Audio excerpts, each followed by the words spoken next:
Assalamualaikum warahmatullahi wabarakatuh.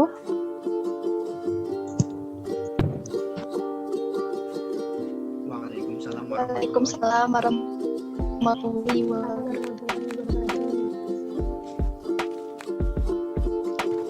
Selamat pagi, gimana kabarnya hari ini?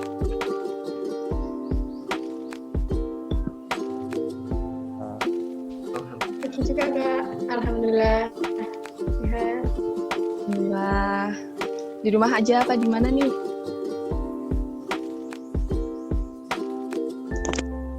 Di rumah aja Kak. Iya Kak, masih. Saya Kak. Nah, sebelumnya terima kasih sudah bergabung. Perkenalkan, nama saya Indriani Setianingsih, mahasiswa Bimbingan dan Konseling 2017 dari Universitas 11 Maret. Di sini saya bersama rekan saya. Silakan Kak, perkenalkan diri dulu. Saya Riki Purwanto, mahasiswa Ilmu Administrasi Negara, FISIP UNS 2017. Jadi di sini Kak Indri nanti akan mengisi tentang masa depan gitu ya, kayak perencanaan masa depan sesuai dengan prodi dari Kak Indri sendiri, mahasiswa Bimbingan Konseling. Jadi nanti bisa tanya-tanya, bisa menggali ilmu dari sini juga.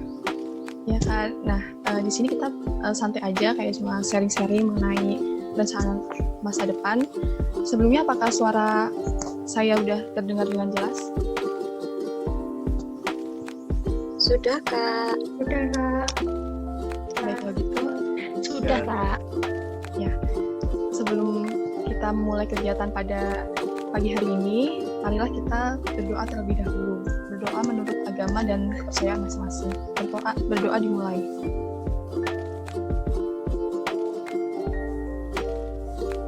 Berdoa selesai. Nah, kita langsung aja ke materi kita.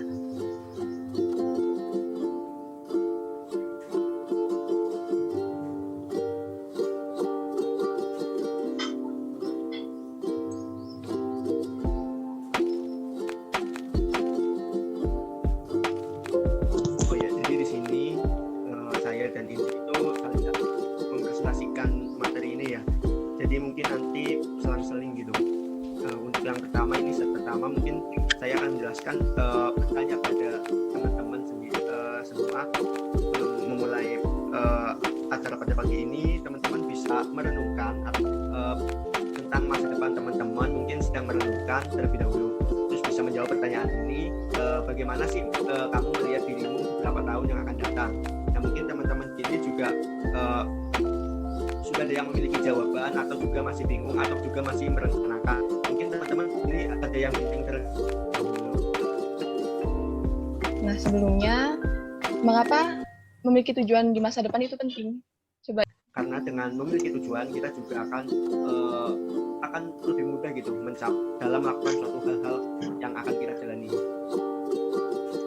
Seperti itu, kayak kita udah jelas gitu mau kemana. Misal di sini saya mempunyai tujuan nih, habis ini mau liburan ke Bali gitu ya. Nah, itu kan punya pastinya dalam mencapai tujuan itu saya bisa melakukan hal-hal, yaitu bisa naik pesawat, bisa naik kereta atau naik bus dan lain sebagainya.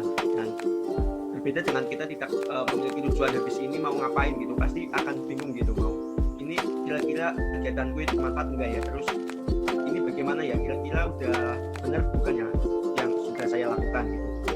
Nah, itu menurut saya sih Kak Indri, mungkin bisa dijelaskan lagi. Ya, jawabannya sudah benar sekali, Hati. Jadi, kenapa tujuan itu penting? Karena kalau kita nggak memiliki tujuan, pastinya kita akan mencoba melakukan banyak hal, tetapi nggak ada tujuannya, nggak ada arahnya, jadi nggak jelas. Atau bahkan malah sebaliknya, kita nggak punya tujuan, jadi setiap harinya kita bertemu dengan orang-orang itu selama bertahun-tahun, melakukan kegiatan itu selama berhari-hari tanpa ada perkembangan yang berarti gitu.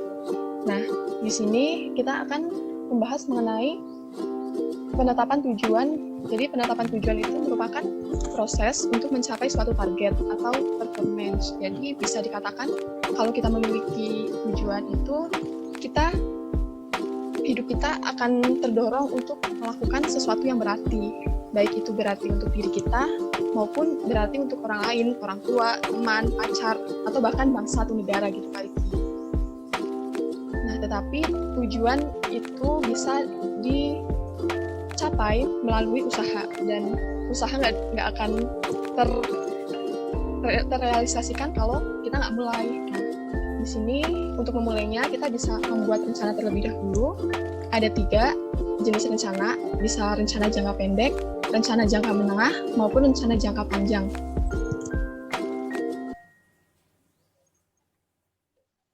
Untuk langkah-langkahnya ini, jadi untuk bisa membuat langkah-langkah penetapan tujuan, kita harus smart.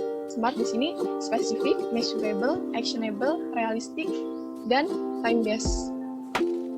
Dan time Yes, ya. Yang pertama ada spesifik, jadi semakin jelas dan spesifik sasaran belajar yang dibuat, maka akan lebih besar kemungkinan untuk mencapainya. Jadi ya misal berdasarkan pengalaman gitu, spesifiknya itu pas ini contoh yang pertama mungkin pas SMA gitu, pas dulu waktu SMA itu saya merencanakan ingin kuliah di salah satu perguruan tinggi negeri favorit, itu kan masih umum. Nah itu saya spesifikkan lagi, saya ingin masuk ke 4 universitas dari perguruan tinggi favorit, yaitu ada UI, UGM, UNS, sama Undip. Nah itu saya Ada measurable, ini terukur. Apabila tidak mampu mengukur kemajuan terhadap sasaran, maka seseorang cenderung akan kehilangan minat dalam mencapai sasaran tersebut. sama tujuan yang udah spesifik tadi ya sudah ada sangkut pautnya. Jadi setelah merencanakan 4 unit itu tadi, sebelumnya juga ingin masuk jalur undangan. Nah itu dengan memiliki nilai, tentunya dalam masuk jalur undangan itu saya dengan giat setiap semesternya itu harus memiliki nilai yang dapat diukur dengan baik, ya, dengan nilai yang selalu baik itu nggak harus selalu naik, tapi baik dalam hal ini kayak di atas rata-rata gitu. Ya, ini actionable, artinya dalam menentukan rencana kita perlu menentukan sejumlah langkah yang berurutan, jadi semakin dekat dengan pencapaian sasaran. Dengan pengalaman saya, jadi setelah untuk mencapai measurable tadi, saya melakukan action untuk belajar gitu dalam mencapai nilai semester ini yang baik gitu. Selanjutnya realistik, jadi realistik dan dapat dicapai dengan memanfaatkan sumber yang dapat diperoleh. Ya, kalau menurut saya ya, realistik ini kayak kita paham dengan kemampuan diri kita loh. Selanjutnya time based. Jadi time based di sini merupakan tekanan waktu untuk menimbulkan kepentingan yang membuat kita termotivasi. Oh ya, kalau dari saya sendiri contohnya itu kayak time based itu kayak batas deadline kita loh, batas kayak rencana diselesaikan dalam waktu kapan. Udah belajar nih tentang SMART, gimana apa aja contoh-contohnya gitu kan. Nah, terus sekarang gimana menulis tujuan yang dengan SMART gitu. Yang pertama ini ada mengidentifikasi, jadi kalian identifikasi terlebih dahulu bidang yang akan kalian jadikan tujuan. Misalnya kalau saat ini kan kita adalah pelajar, SMART bidangnya kalian menentukan untuk akademik gitu. Setelah itu kalian evaluasi dari minat, target, prestasi yang udah kalian raih di masa lalu untuk dipertimbangkan lebih lagi apakah tujuannya udah realistik atau belum gitu. Selanjutnya mulai dengan kata-kata saya ingin apa, silahkan kalian lanjutkan dengan perilaku yang lebih spesifik, misalnya lulus sekolah, habis itu langsung kuliah di universitas mana gitu. Setelah itu kalian evaluasi lagi tujuan yang udah kalian tulis, apakah udah memenuhi prinsip SMART atau belum. Kalau misalnya belum, kalian bisa melakukan modifikasi pada tujuan tadi. Ini selanjutnya ada mengevaluasi rencana. Dengan mengevaluasi rencana ini, kalian coba tanya ke diri kalian sendiri, apakah bagaimana orang lain mencapai tujuan itu, siapa yang akan memberi saya bantuan untuk mencapai tujuan itu, terus bagaimana cara kalian mencapai tujuan yang mirip dengan waktu itu di masa lalu gitu.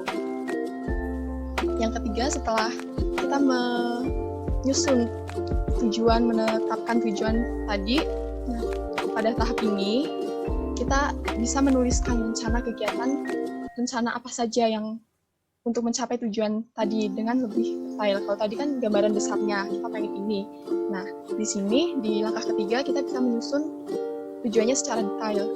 Ini bisa dengan membuat rencana jangka pendek, rencana jangka menengah, maupun rencana jangka panjang. Ini merupakan salah satu contoh rencana jangka panjang. Langkah selanjutnya adalah mengevaluasi tindakan. Kalau kalian tadi udah menentukan tujuan, menyusun rencana, melakukan rencana, langkah yang terakhir ini kalian evaluasi dari rencana yang udah kalian susun, yang udah kalian kerjakan, udah seberapa baik, seberapa banyak tujuan yang bisa kalian selesaikan.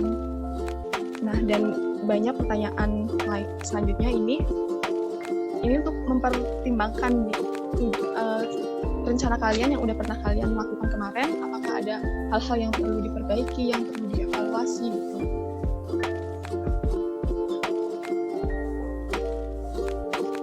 Silakan Kak Riki, kalau ada mungkin ada sedikit cerita mengenai evaluasi dari rencana Kak Riki yang mungkin udah direncanakan, tetapi dengan adanya evaluasi Kak Riki jadi gitu mungkin.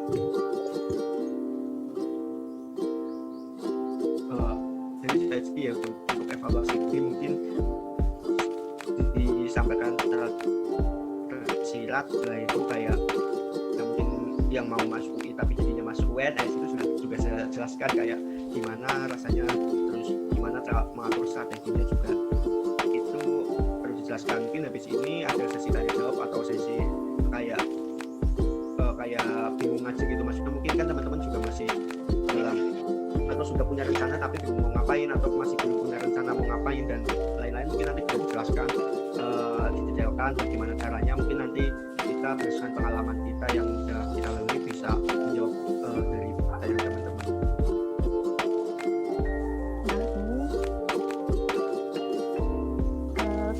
Sekian materi yang bisa kami sampaikan. Sesi selanjutnya adalah sesi tanya jawab. Saya persilahkan kepada 3 orang penanya yang ingin bertanya bisa mengangkat tangan atau bisa menuliskan pertanyaannya di kolom chat.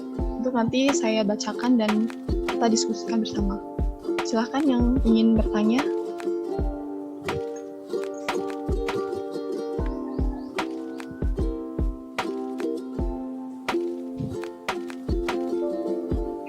Ada yang bertanya nggak? Ada yang ingin bertanya gitu? Boleh siapa aja yang ingin bertanya.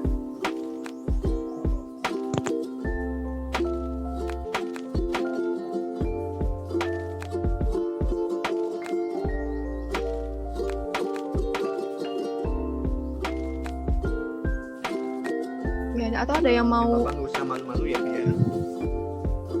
Ya, kita juga di sini cuma sharing-sharing aja. Yang ingin bertanya atau mau sharing cerita, boleh.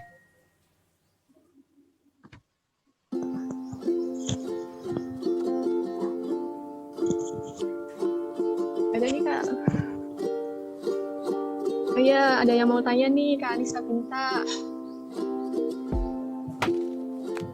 Silahkan Kak, bisa dituliskan pertanyaannya atau mau ini sendiri juga boleh.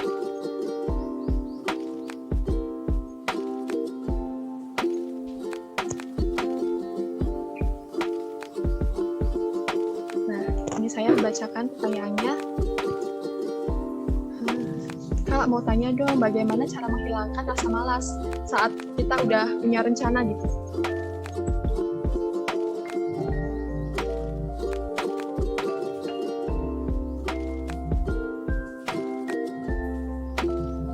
Silahkan Kak Riki bisa mungkin Kak menjawab. Ide dulu bisa menjawab. Langsung saya. Gimana nih, langsung saya atau kamu dulu? Silahkan Kak Riki aja. Berdasarkan pengalaman saya ya, cara menghilangkan rasa malas saat kita udah punya rencana. Kalau saya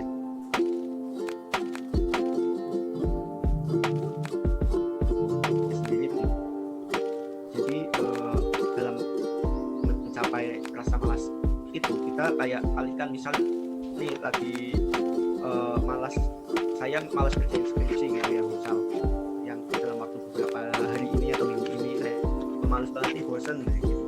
Padahal saya itu wisuda itu semester depan gitu, tapi kok ini malas gitu. Nah itu saya merespon diri saya itu dialihkan ke hal-hal lain gitu, tapi tidak terlalu lama gitu, kayak mungkin kayak melakukan hobi gitu. Dalam misal hobi saya itu badminton atau lainnya gitu, itu melakukan beberapa, maksudnya melakukan badminton terlebih dahulu bersama teman-teman. Terus juga selain itu juga kadang lihat video YouTube juga boleh, maksudnya tapi jangan terlalu lama, jadi nanti itu kayak malesnya itu melekat gitu dalam diri.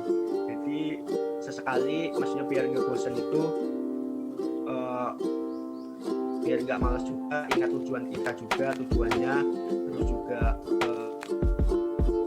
setelah itu kayak jangan terlalu stagnan melakukan kegiatan sama, tetapi bisa beralih ke kegiatan yang lain gitu, sesuai hobi kita gitu. Itu sih menurut aku.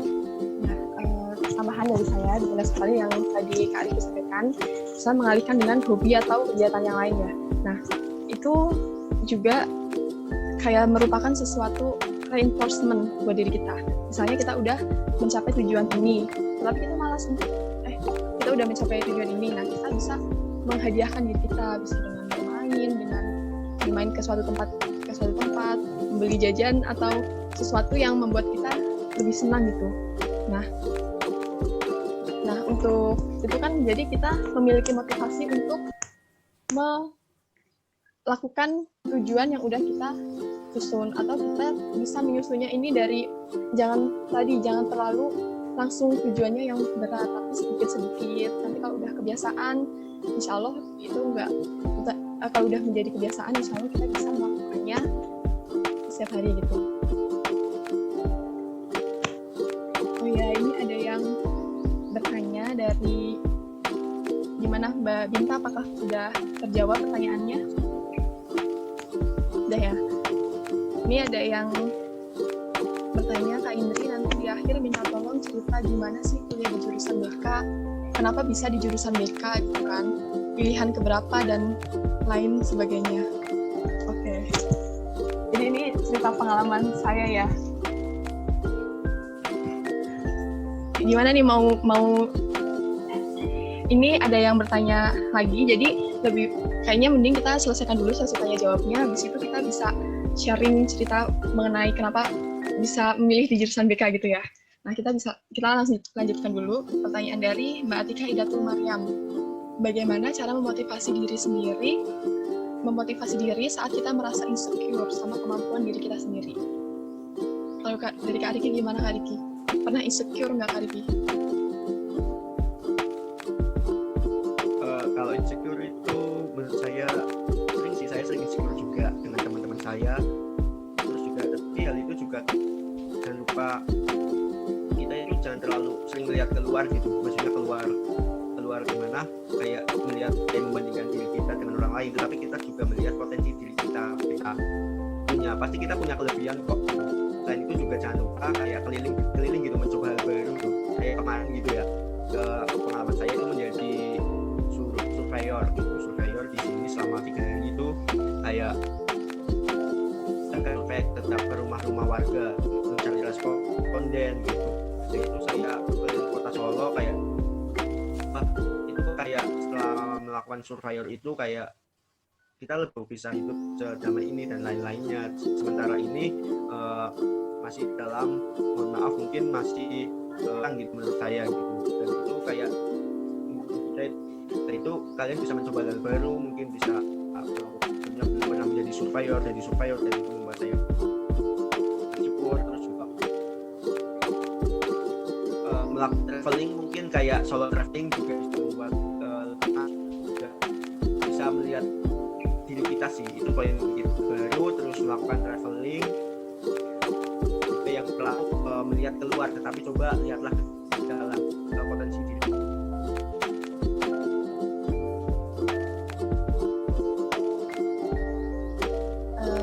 Kalau dari saya mungkin ini ya, banyak yang mungkin masih berpikir, tapi semoga aja di antara kalian nggak ada, soalnya kalian kan saya yakin kalian udah memikirkan rencana masa depan. Mungkin banyak yang berpikir kalau aku belum ada rencana nih, ngapain orang bakat aja aku belum punya gitu kan, kayak merasa insecure, aku nggak berani bermimpi tinggi karena merasa kita belum ada bakat.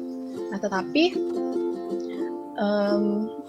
tujuan itu, bakat itu tidak terlalu kayak mempengaruhi tujuan atau rencana kita di masa depan, karena rencana kita bisa dengan membuat rencana tadi ini, kita bisa kayak melakukan usaha untuk mencapai rencana tadi, meskipun kita merasa kita nggak berbakat nih di sini, tapi kalau kita berusaha, ya insya Allah tujuan ini bisa tercapai. Gimana, apakah sudah menjawab Mbak Atika atau ada tambahan dari teman-teman yang lain?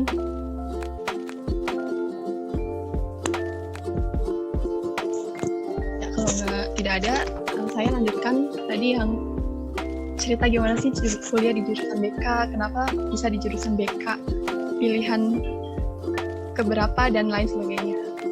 Oke. Ya saya agak malu untuk menceritakan gitu. Jadi dulu SMA saya memilih jurusan IPS karena saya udah berpikiran kalau saya akan masuk kostum gitu kan. Terus lulus kuliah, kalau ada nggak yang mau kasih timbal balik gitu?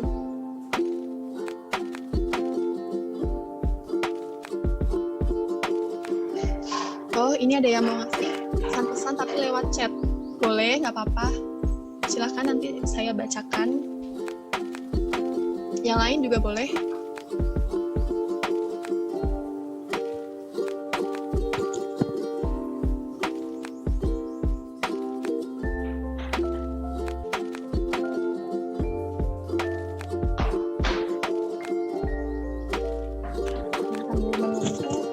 Mbak Kak Atika menuliskan pesan-pesannya, mungkin yang lain ada yang ingin menyampaikan sesuatu yang ingin disampaikan gitu.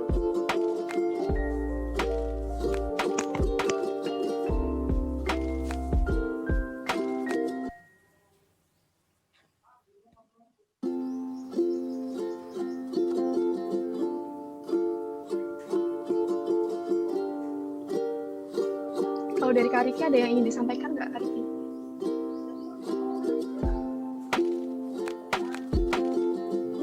Closing statement aja ya.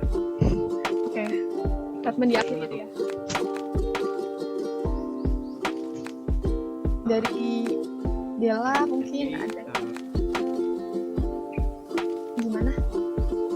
Closing statement saya untuk teman-teman semua, teruslah bermimpi karena bermimpi itu gratis, tapi yang nggak gratis itu kayak mencapai tujuan tersebut itu kayak perlu waktu dan lain sebagainya. Terima kasih Kak Riki. Nah, ini dari pesan dan kesan dari Kak Atika. Saya senang banget bisa join acara ini, Kak.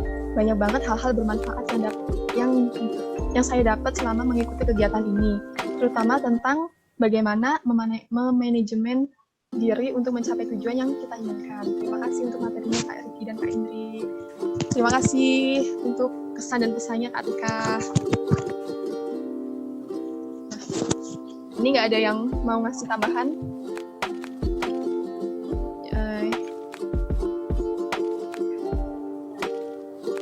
Nah, kita kan tadi udah membahas mengenai banyak tentang perencanaan, tujuan, masa depan. Nah, mungkin di sini saya mau ngasih kalian tugas nih. Setelah kegiatan ini, silahkan kalian kayak tulis rencana kegiatan kalian selama 1 minggu ke depan, mulai dari bangun tidur maupun mau tidur lagi, itu kalian coba belajar untuk membuat rencana selama seminggu ke depan gitu ya.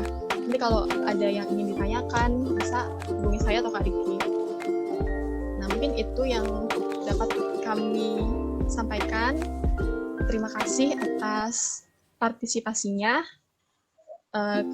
Dari saya kayak kenapa membuat rencana jangka panjang itu penting, karena dalam pelaksanaannya untuk mencapai rencana itu kita bisa melihat kesempatan-kesempatan yang yang mungkin sebelumnya kita nggak pernah tahu, atau kesempatan yang tidak terduga. Misalnya saya pengen diterima di jurusan psikologi, tetapi saya melihat ada peluang lain, jadi saya memilih BK gitu. Nah, dari Kak Riki mungkin ada tambahan. Tidak sih, tadi udah dijelaskan dengan detail kayak di kelas materi. Terima kasih untuk partisipasinya. Semoga kita bisa bertemu di lain kesempatan dengan keadaan yang lebih baik. Tetap jaga kesehatan, cuci tangan pakai sabun, memakai masker kalau keluar ruangan. Demikian yang dapat kami sampaikan. Kurang lebihnya mohon maaf. Billahi taufiq wal hidayah. Wassalamualaikum warahmatullahi wabarakatuh.